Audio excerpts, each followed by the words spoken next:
Sa ating kasalukuyang panahon, maliban sa ating pambansang kamao Manny Pacquiao, ay isa si Floyd Mayweather Jr. ang isa sa mga itinuturing na greatest of all time sa larangan ng boxing. 50 panalo, nagretiro nang hindi man lamang nakakatikim ng pagkatalo.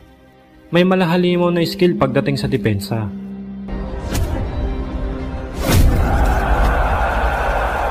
Kaya naman kahit sinong makalaban niya ay hirap kapag siya ang kaharap.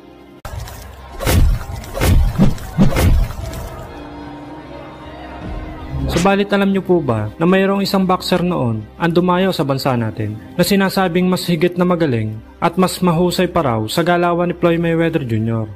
Kung sino siya, ito ay walang iba kundi ang undefeated at pambato ng Barbados Island at nooy WBC Caribbean Federation Champion na si Miguel Antuan. Taong 2012, na makakasagupa nito ang kababayan nating si Jason Pagara para paglabanan ang WBO International Junior Welterweight title na noong mga panahon na yan ay hawak nga ng ating Pinoy na bida. Naganap ang kanilang sagupaan sa Mall of Asia, Pasay City. Noong mga panahong ito ay may malinis na record itong si Miguel Antuan na 17 wins, 9 knockouts at wala nga pong bahid ng pagkatalo. Samantalang itong si Pagara naman ay may record namang 29 wins, 18 knockouts at 2 talo. Bago mangganap ang kanilang sagupaan, ay kumpiyansa itong dayuhang undefeated na madali niya lang daw matatalo ang Pinoy champion. Sa katunayan, hindi pa nga nag-uumpisa ang kanilang laban, ay pinaplano na ng kampo nito na pagkatapos daw tapusin si Pagara, ay susunod daw nila ang ating 8th Division World Champion, ang ating pambansang kamao Manny Pacquiao. At sinabi din nito na hindi pa raw nakakasagupa si Pagara ng dekalibring boksingero na katulad niya. Kaya naman tansya niya ay malabong umabot ng 12 rounds ang kanilang laban. Dagdag pa nito ay kuhang-kuha daw niya ang galawan ni Mayweather. Ngunit ang kaibahan lang daw nila ay mas mabilis at di hamak na mas malakas ang mga suntok niya kaysa kay Mayweather. Easy fight lang daw si Pagara. Ngunit sa mismong laban, unang round pa lang, ay tila naging alarm clock ang mga kamao nitong si Pagara dahil sa lakas ng mga patama na gumising sa malalim na panaginip nitong Barbados fighter. Halos 1 minuto pa lang ang nakakalipas nang sumapol ang isang left hook sa may bandang temple ng ulo ng dayong undefeated. 18K. Good left. He hurt him with that left. Sa lakas ng tamang sumapol dito, ay tila natauhan nitong si Miguel Antuan na iba pala talaga ang Pinoy fighter kapag mismong kaharap mo na sa ibabaw na ring. Seryosohan talaga ito. Earlier in the locker, so he was speaking to their psychologist na talk to them.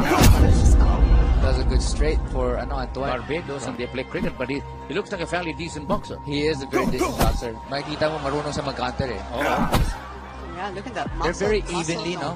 They're very evenly. Yung style nila eh. Marunong mag-counter. They're not overly fast. Halos 30 segundo bago matapos ang round 1, ay dito na sumapol ang malahalimaw na kanang suntok ni Pagara sa mukha nitong dayong undefeated. Philippines in red. Barbados naka-blue. The crowd is liking this fight. Oh, High down. Down. Running with the left. Knockdown para kay Pagara from the Philippines. I guess he's not better than Pacquiao or Mayweather, no? Wala na eh. It's it. It's over. First round. Oh. Wow. So, Alam mo na, I thought it was going to be closer than that. sabi niya, he wants to challenge Pacquiao, and sinabi niya, he's better than Mayweather. Oh, the weather was something wrong. Sa sobrang lakas ng tumama suntok, ay nahilo ito ng husto at hindi na nagawa pang lumaban pa. At dahil nga dito, ay tuluyan na ngang nagising itong sinasabi nilang the next Mayweather Jr. sa kanyang mahimbing na pagkakatulog. At ang pinapangarap niyang mega showdown sa ating pambansang kamao ay tila naglaho na parang bula. Ang inaakala niyang isang pusa lamang na Pinoy fighter ay isa palang mabangis na leon pagdating sa ibabaw na ring. At dahil nga po sa sobrang kayabangan, ay naawi sa isang masaklap na kahihiyan ang sinapit nitong si Miguel Antuan. Kaya naman matapos matalo dito kay Pagara, ay tila inalat na ang boxing career nitong si Antuan. Nagkaroon pa ito ng 3 sunod-sunod na laban na lahat ay puro talo. Kaya naman tuluyan na itong nagretiro sa boxing.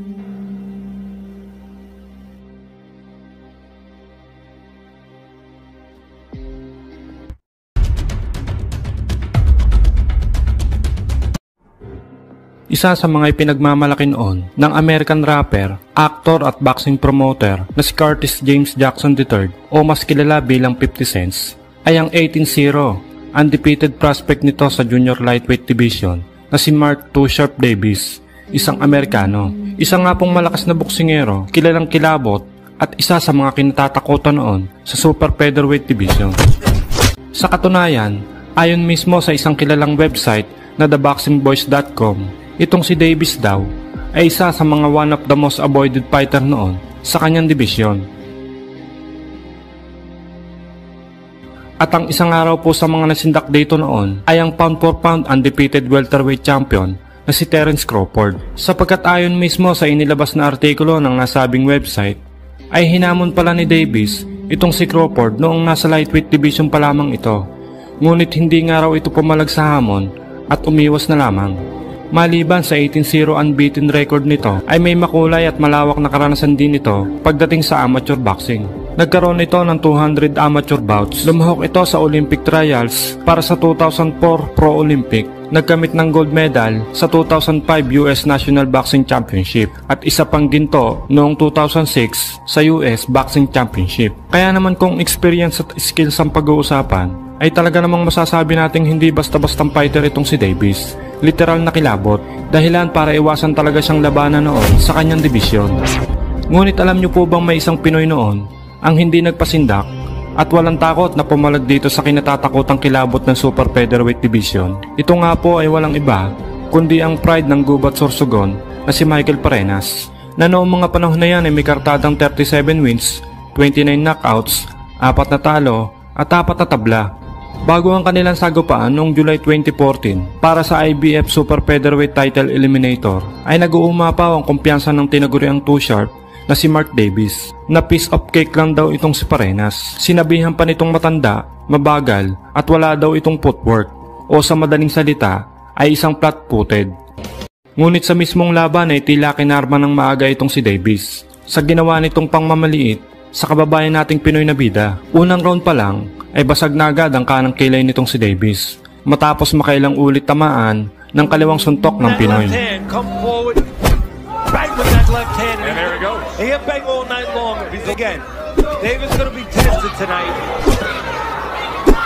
He's got a guy in front of him who's football. Tila nabulag si Davis dahil sa sobrang bilis ng kaliwa ni Parenas. Hindi nito inaasahan na ganito pala katindi ang Pinoy pagdating sa ibabaw ng lona.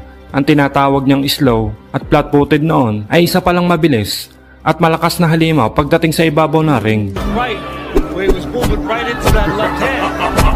That time straight back against the ropes, and the hard-charging Filipino comes in with that left hand free as they wrestle their way into the corner, and now he's just making a fight out of it. A relentless attack. Davis is leaving the front door open. He's not using this jab, and he's allowing Parenas to come in that front door, so he figures now, Davis. Sa buong laban ay halos hindi nakaporma itong si Davis at binugbog na nga lang ito ni Parenas.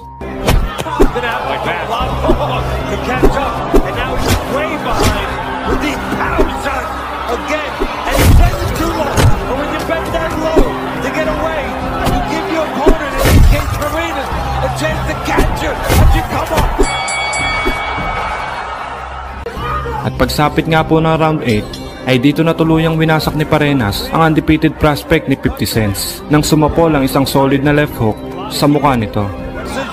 Unlike Davis, he's fire tested, ready for battle. Oh, he backs him up into the corner and comes chasing him down, and Steve Smoger wants no more damage to Mark Davis. I win. A humane ending to the fight, as Smoger had warned him, as did the physicians, and the next time he took damage, you knew that was going to be it. Left hands beat all the hands of Davis. Matapos matalo ni Mark Davis sa kababayan nating si Michael Parenas, ay huminto na ito sa pagboboxing at hindi na muli itong nakita sa ibabaw ng ring.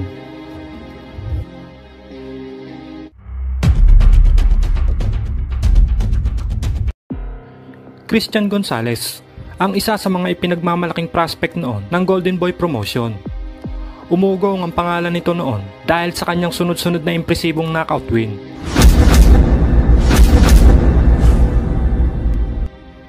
Kaya naman bilang pampataba raw sa kanyang kartada, taong 2017 ay itinapat naman ito sa isang Pinoy na si Romero Duno. Llamadong-llamado nga po pagdating sa pustahan ang makakatapat ng ating bida, sapagkat noong mga panahon na ito ay hindi pa kilala ang ating kababayan at ito ang kanyang unang pagkakataon na mapalaban sa Amerika. Sa magaganap na laban, si Gonzales ay may impresibong record na 16 wins, 14 knockouts at wala nga pong talo. Habang ang ating Pinoy na bida ay may record naman 13 wins, 11 knockouts at may isang talo. Bago ang laban ay marami nga pong nag-aakala na magiging isang madaling laban lang ito para sa undefeated na Meksikano. Subalit ang hindi nila alam ay may pamatay na kanan ng Pinoy. At pagdating nga po ng mismong laban ay naging agresibo agad ang mga banat itong si Gonzales. Napilit idinidikit sa lubid ang ating bida upang makorner at makapagpatama ng solid. Pero syempre, hindi naman basta-basta magpapadaig ang ating bida, kung saan nga ay gumaganti rin ng mga solidong patama na talaga namang iniinda ng kalaban. Very aggressive. Establishing his jab, which I said earlier on, I think was a good fight. You know, I think his punches are definitely looking stronger and more effective than his punches right now. This is Ruthless Romero Duno. Ruthless in the ball in the Philippines. He will stand there with you. And you know what the problem is right now? He's standing in. A lot of people watching this fight all over the United States in person. From Tamaulipas, Mexico. He's watching us in Lake Elsinore. Pro debut on the Canelo Chavez card in Las Vegas. At bago nga po matapos ang first round, ay isang solidong kanang suntok ang sumapol sa mukha nitong si Gonzales, dahilan para bumagsak ito at mabilangan ng referee. Oh! And he goes down here in the first! He's definitely hurt. Tumayo pa rin naman ito at nagpatuloy sa laban, subalit makikita na hilong-hilo ito sa suntok na tinamo mula sa Pinoy. Maswerte na lang at nakaligtas pa sa unang round dahil saktong naubos na ang oras. Clock. Final seconds of the first round, and he has no idea where he's at. Big first round there, you know. At sa mga sumunod na round, ay makikitang wala pa ring takot na nakikipagsabayan nitong si Gonzales sa ating kababayan. Agresibo at sugod pa rin siya ng sugod. Kaya naman, isang malutong na right hook ang muli nga pong sumapul sa mukha nitong si Gonzales na siyang tumapo sa laban. Not let him unfurl his quick hands from the out number 2 as he gathers his legs. Because Ciampa is just walking forward right again the same way as he got caught in the last time. Again!